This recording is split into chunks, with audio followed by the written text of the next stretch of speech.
What's up fellow shredders, Bernth here. Today we take a look at my personal top 5 Metallica licks performed by the elite guitar player Kirk Hammett. I recorded a slow and a fast version of each lick, and as always the standard notation in tabs are scrolling in real time, so feel free to play along. Before we start, make sure to subscribe to the channel for more free guitar lessons. I try to put them out on a regular basis. Without further ado, let's get started.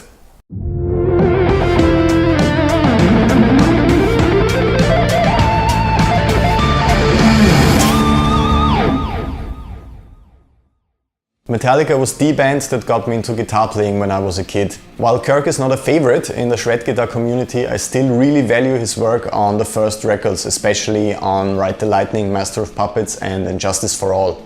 He also wrote and performed some pretty epic and iconic guitar solos on the Black album. For today's lesson I want to show you a cool mix of his different styles, from some very fast and aggressive thrash metal guitar solos to some pretty iconic rock licks. For the first lick I chose the ending section of the guitar solo to the song Spit Out the Bone, taken from the latest record Hardwired to Self-Destruct.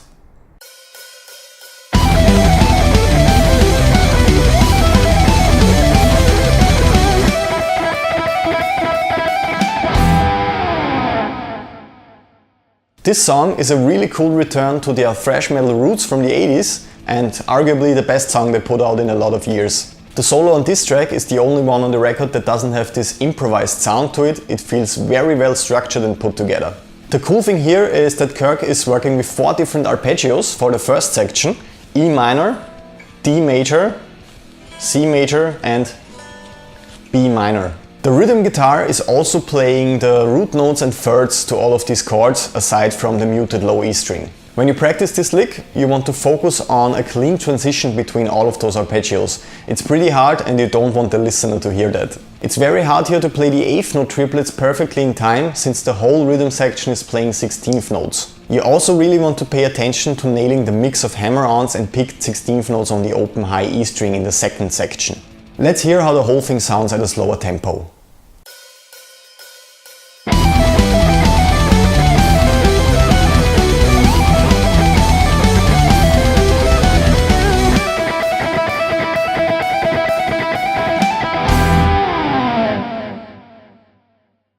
If you're struggling with the sweep picking for those 3-string arpeggio shapes, I recorded a video on one of my absolute biggest sweep picking hacks, so go and check that out. For the next lick I chose the opening section to the guitar solo for Creeping Death, and it sounds like that.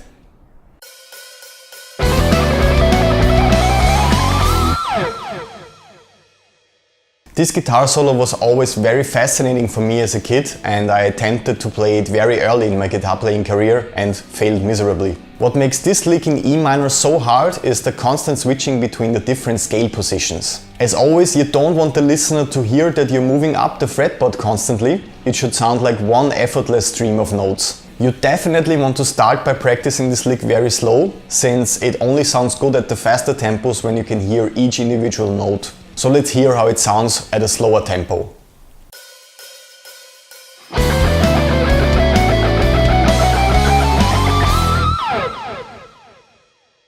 This lick also works with 2 different motives, ideas or chunks as they are sometimes called. This is chunk number 1 and this is chunk number 2. As you can see, this lick is composed by moving those 2 different ideas up in the individual scale positions. So it's a good idea in this case to practice those 2 sections individually and to combine them later for the full lick. Let's hear the fast version again. Focus on how fluid it sounds and how you can hear each individual note.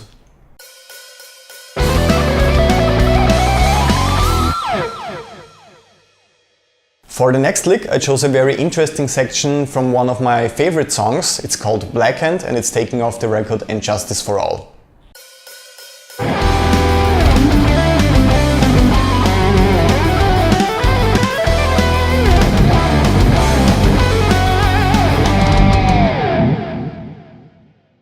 What makes this section so interesting for me is how the guitar solo and the melody is moving with the phrasing of the riff the rhythm guitar is playing. The characteristic power chord in the riff in the background is F sharp, and Kirk makes sure to emphasize that by making it a very prominent note in this section of the guitar solo. Let's hear a slower version of the section now, Pay attention this time to how perfectly the guitar solo moves along to the rhythm guitars and drums.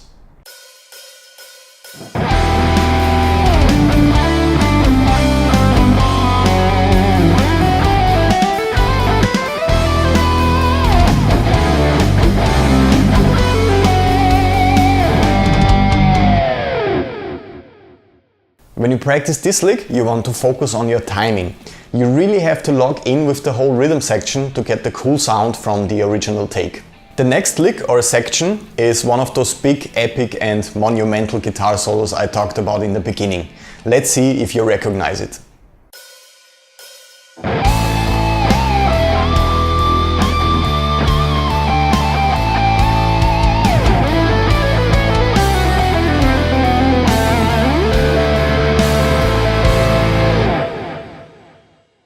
You are probably familiar with this one. It is taken from the guitar solo to the song The Unforgiven from their famous Black album. This is probably one of the absolute best of Kirk's solos from a songwriting perspective. He really spent a lot of time on capturing the emotion, feeling and atmosphere of the song. While Kirk is not really famous for his bending technique, he really nailed it with this one in my opinion. When you practice the first part of the lick with those big bends in the higher sections of the fretboard, you really want to pay attention to your intonation. Nothing sounds more terrible on the guitar than a bend that is out of tune, so you want to train your ears to be able to hear that. A good way of practicing that, as always, is playing the lick very slow and focusing on hitting the right pitches. As I said in the beginning, we are bending up 2 frets or a whole tone here.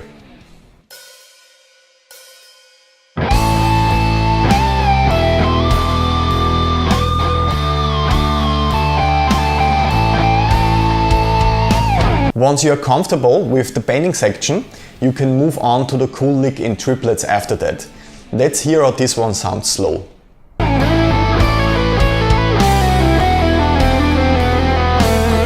So again, a good way of practicing this entire section is dividing it in the middle and focusing on each part individually before you combine them. For the last lick of today's lesson, I went with an absolute classic again, taken from their thrash metal years. Let's see if you recognize this one.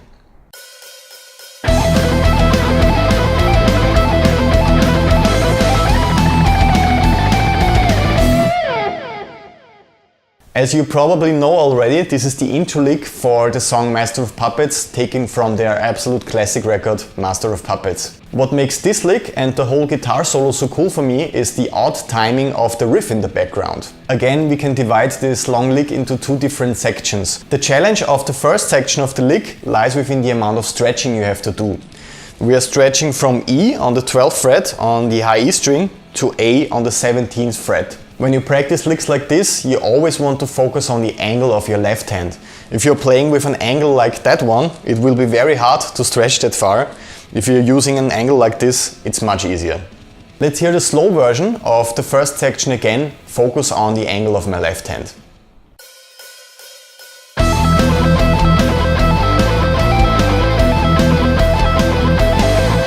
The challenge of the second part of the lick is really nailing those 16th notes at this very fast tempo. It will never sound as good as the original if you just pick as fast as you can with your right hand.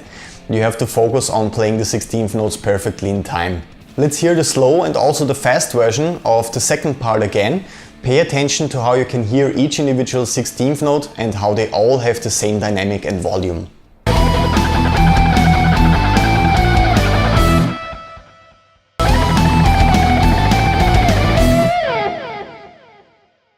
So that's it for my personal top 5 Kirk Hammett licks. I hope that you enjoyed my selection and that I could motivate you to learn some of them. If you need to work more on your technique first, before you can attempt to learn those licks, you should check out my online course 10 Steps to Modern Shredding.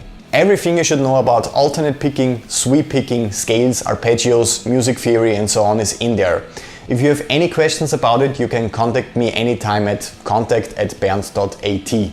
Thanks for checking out this guitar lesson. Leave a like if you enjoyed it or a comment if you have any questions. I hope to see you in the next one. Have fun practicing until then.